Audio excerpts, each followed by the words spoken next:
Magandang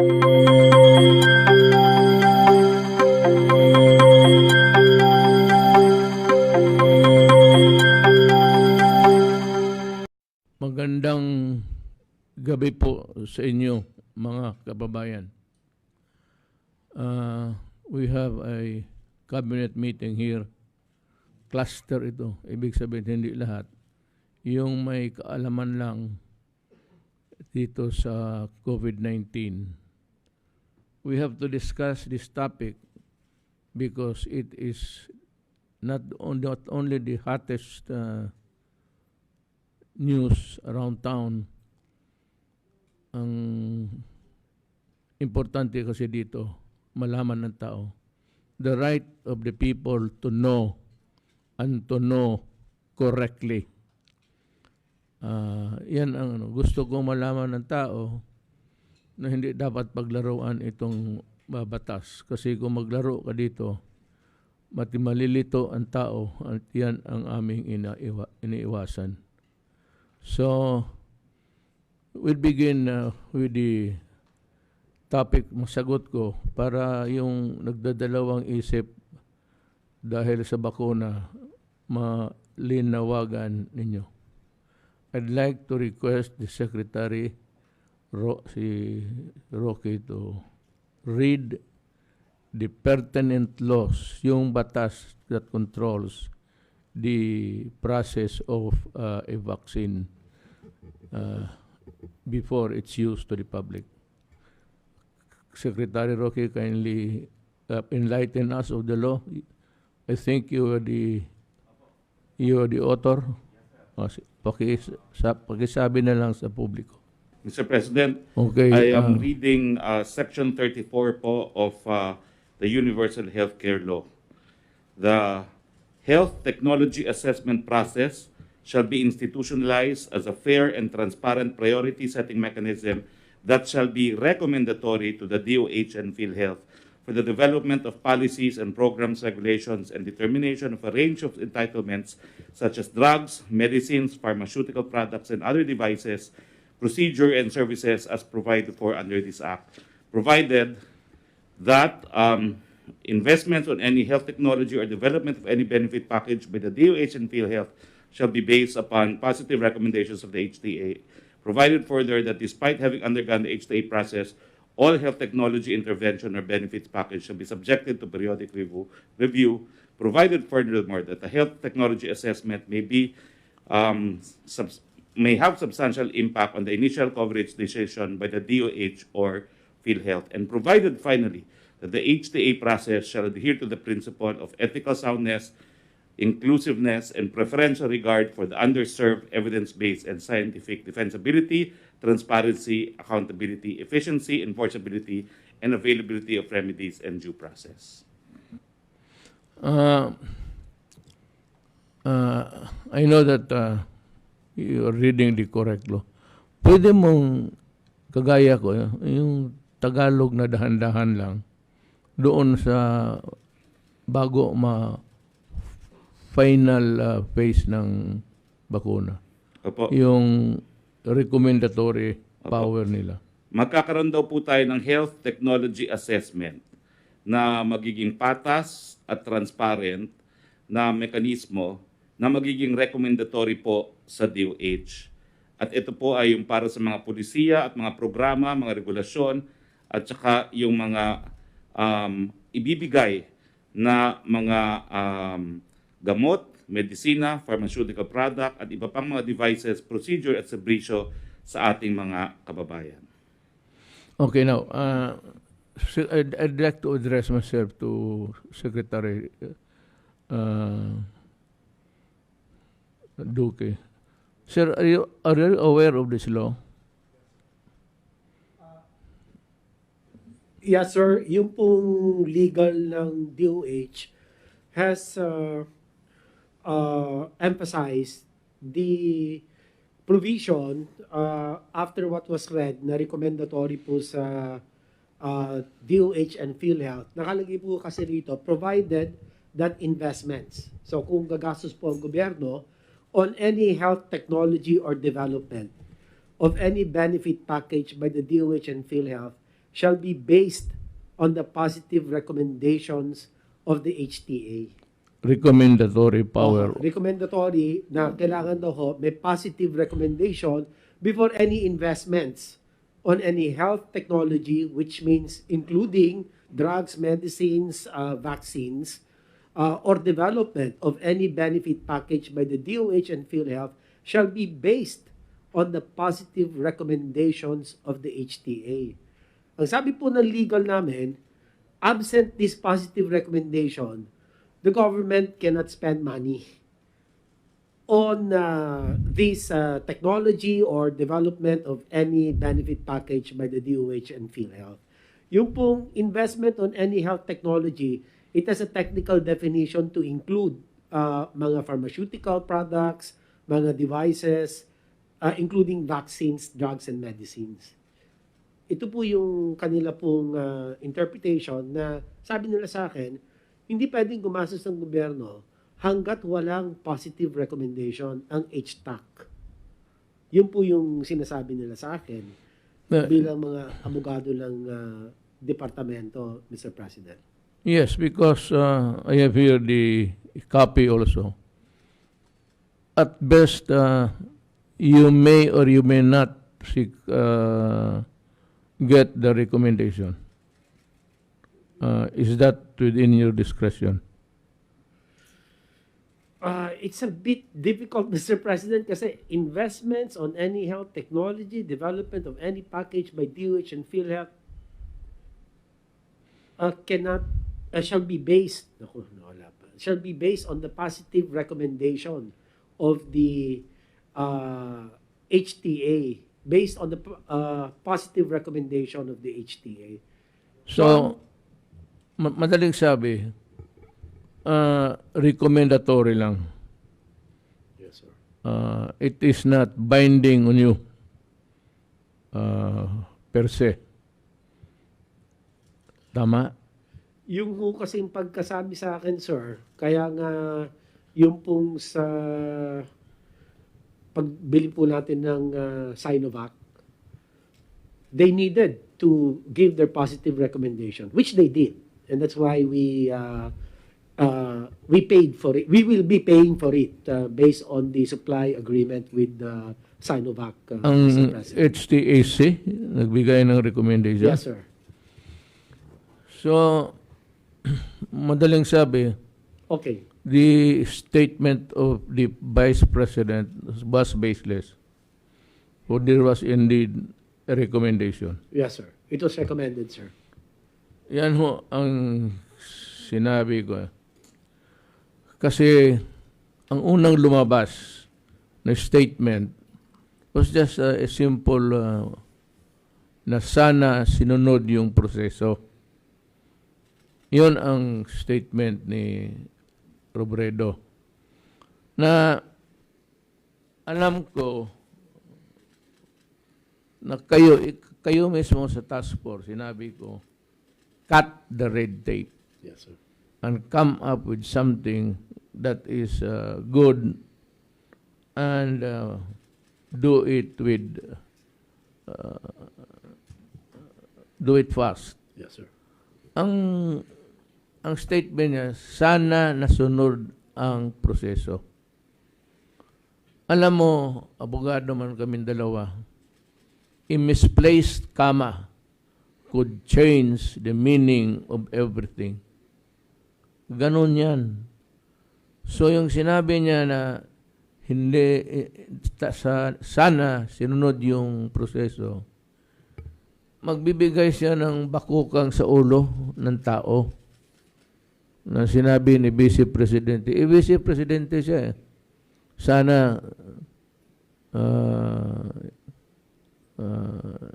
papapabakuna ako, kaya lang sinabi na hindi nasunod yung proseso. Turns out that at best, nakuha nila yung recommendation. There was a recommendation. Yes, sir. So, hindi totoo yun, wala. Hindi ho kailangan ng recommendation, sir, for the donation. Kasi nakalagay ito, investment, wala naman tayo in-invest. Donated yun eh. Okay. So, EUA lang po, yung Emergency Use Authorization lang po, ang kinailangan.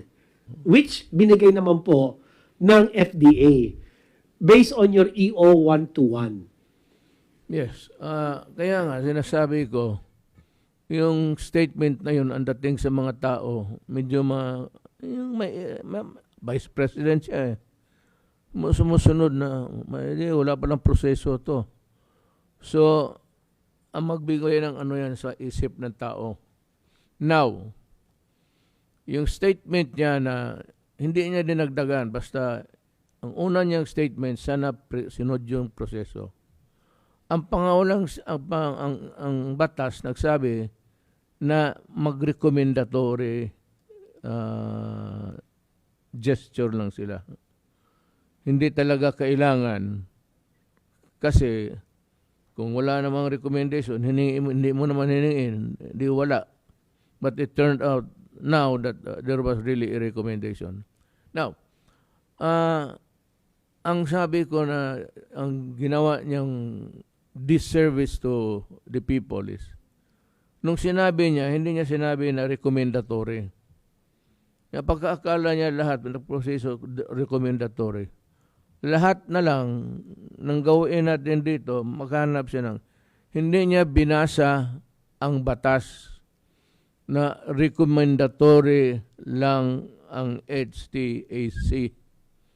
If the opinion is sought by the Secretary of Justice and by other in the medical profession, in government.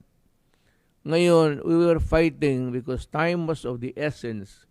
We were fighting against the tide of non-believers na huwag kayong matakot, ganito.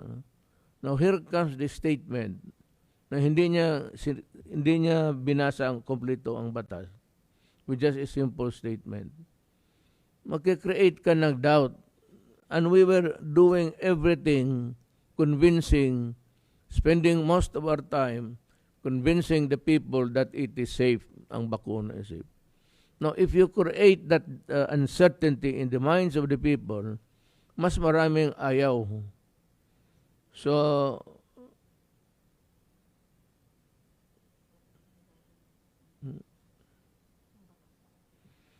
ito yung HT process shall be institutionalized as far as transparent priority setting mechanism, that it shall be recommendatory to the DOH and PhilHealth. Wala namang humingi ng if there is no issue about kasi nga donated yun, nakabalot na. And ganito, binigyan na ang bakuna ng EUA, use of emergency authority. Imbis na magtulong tuloy to convince the people, here she comes and making it appear that government has failed in its mandate of securing. Kaya nga, doon ako, hindi ako napikon. Hindi ako mapikon kaya hindi ko sarili ito. Ang akin, medyo galit ako for coming with a half-truth. Basahin mo kalahati lang, yung recommendatory power lang, na hindi na kinuha. Dahil hindi na nga kailangan, kasi donated yun eh. At saka binigyan ng authority ng FDA.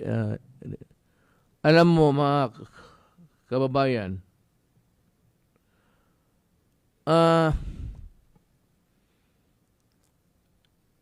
isa sa importante talaga is maniwala kayo sa gobyerno. At huwag lang basta-basta, sinabi ko nga sa inyo noon dito kayo makinig sa gobyerno kasi yun ang trabaho namin. Pinapag-aralan muna at bago gagamitin. So yung imbis makatulong si Vice President, she muddled up everything. Thereby, I said, creating an uncertainty and doubt in the minds of the people. So, yun ang nagalitan ko because we were running against time. Kailangan mabakuna na agad.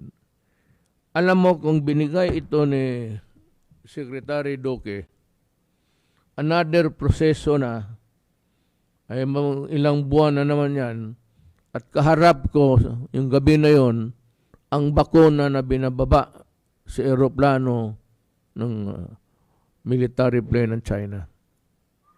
So ano gawain ko? Hindi ko na. Kaya kinabukasan, tusok ng turok na kaagad. Sa awa ng Diyos, wala namang namatay. At karamihan, okay na. May headache, slight fever. Yun lang naman, pero that's part of the territory of the effects of the bakuna. Nandyan talaga yan. Kasi it's a foreign matter. Pagka foreign matter, ipasok mo sa katawan ng tao, magkaroon talaga ng reaksyon. So, I hope that next time, kung wala naman siyang masabi na tama, he just would maybe shut up. Siguraduhin niya muna o hindi magbasa siya mismo. Ikaw, ma'am, ang magbasa and take notes of the important or salient points of the law. Otherwise, I said, a misplaced comma could change the meaning of everything. Yan ho, hindi ako napikon. Nagalit ako sa iyo.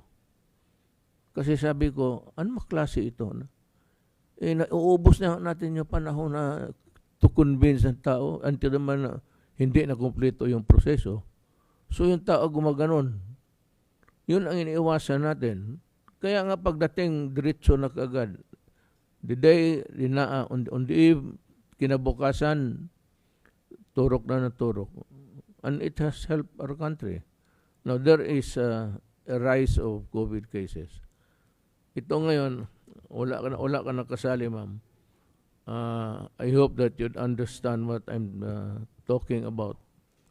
Dito tayo sa pagtaas ng COVID in the Metro Manila area, especially Manila.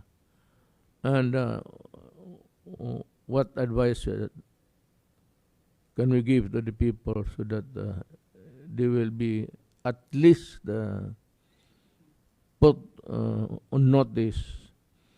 Alam mo, maraming namatay. Marami rin ang may sakit. Ang pinakamataas ngayon, Metro Manila mismo. Ngayon, anong dahilan nito? Well, yung hindi maniwala sa social distancing, hindi naman naniwala sa personal hygiene. Ang hinihingi lang naman ng mga doktor, o ang sinasabi ng doktor para sa iyo, kapakanan mo, is maghugas ka ng kamay, mag-cover yourself with a mask. Clean your hands, and kung wala kang face mask, magalaw-galaw ka, huwag mong paabutin yung kamay mo sa kung ano-anong bagay. Or if you have to hang on something, if you have to hold or touch something, even if it is inanimate, basta na yung walang buhay, kahoy, furniture, bantay kayo dyan. Kaya yung umupo dyan, sa restaurant, ang umupo dyan, may naiwan, and yung mag-ubos sa publiko. Bantay kayo niyan. That's why social distancing is because if you think the other guy on your right side is coughing heavily, might as well just go away, move yourself a little bit further. Parang ganun ang wala nang ibang solusyon. It's also the mask, the washing of the hands, at social distancing. Hindi naman kailangan na magpalayo ka kaagad. But if you think that somebody is coughing, even if it's just an ordinary cold, baski ordinary yung ubo, to be on the safe side, you go a little bit further. Social distancing means to say, umiwas ka. Then, mas importante yan. Mas importante talaga. Mabilis makuha mo pag humihinga ka. And maghugas ka ng kamay. O kaya, mabili ka lang. Marami alcohol. Hindi naman, dalawang drops lang. Patay na ang germs niyan. It's not so expensive and it's not something which is consumable sa madaling panahon. Put your trust on the advice of government people, especially if coming from the Secretary of Health. At yung galing mga salita ni, ako pati si Secretary Roque, maghanap ako hinahanap ko ng isang dokumento na magsabi kayo mag-deny or magsinungaling. Wala sa trabaho namin. Hinahanap ko yung batas. There is nothing at all which says that we have to lie. Na hindi kami magsasabi ng totoo. Ngayon, si Secretary Roque, ano yung lumalabas sa bunganga niya? Binabayaran niyo yung sweldo niya. Pinag-aaralan niya yung trabaho niya. Kagaya ni Secretary Roque. Tapos hanapan mo lang ng mali kung anong mali. Na yung mali naman, hindi naman importante. Hindi ganun ka-importante. At hinahabol natin yung isipan ng tao about the benefits of. Magsabi ka, hindi sinunod ang proseso. Sana sinunod ang proseso or something like that. Hindi sinunod. Ilagyan mo ng bakukang sa ulo. Ayaw na pagbakuna. Then you put everything in shambles along your way with your statement. Remember that you are the Vice President. Now, is there any law or in your oath of office which says that you have to lie? You are dwelling on half-truths. Kalahati lang. Ang sentence, ganito yan, patayin. Period. Lagyan mong patayin ka. Patayin mo. O sampalin mo. O bugbugin mo. So, ilang bugbog. Yung iyo, gano'n eh. Huwag kang magkumuha ng medisina palabas niyan kung wala yung proseso. The proseso that you think, ano dito? Section 34. The investment on any health technology or development for any benefit package by the DOH and PhilHealth shall be based on the positive recommendation of the... Ito, nakabalot na. Nag-submit na ng sa FDA. Ang FDA lang, itong sinasabi mong proseso, kung mga bagong medisina, doon nila ipadaan. Pero ito, donated to. Madaling sabi, ginagamit nila sa China. So, I hope we can understand each other. Yun ang mali mo. Hindi ako pikon. Galit ako. Galit ko, hindi naman galit na galit talagang gustong pumatay na to. Galit na more of an irritation.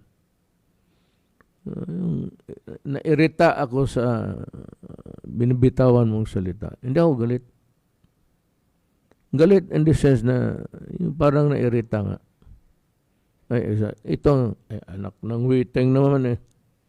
Bakit man niya masabihin kung ano, yun. That was the reaction. So, hindi ako, walang pikunan dito. At hindi ako mapikon. Hindi ko ito personal. Yung mga tao maniwala sa iyo ay ang magpapakuna, hindi, bahala sila.